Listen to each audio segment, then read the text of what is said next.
Hello, अस्सलाम वालेकुम। आज हम समझेंगे virtual machine.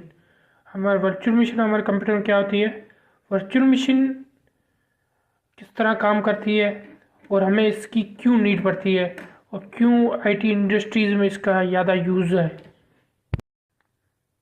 Virtual machine is a software computer like a physical machine which provide an environment to run operating system and application।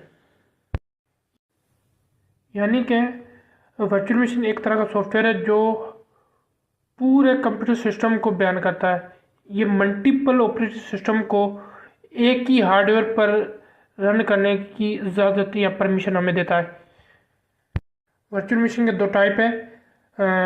First type है system virtual machine, second type है process virtual machine. Virtualization is the process of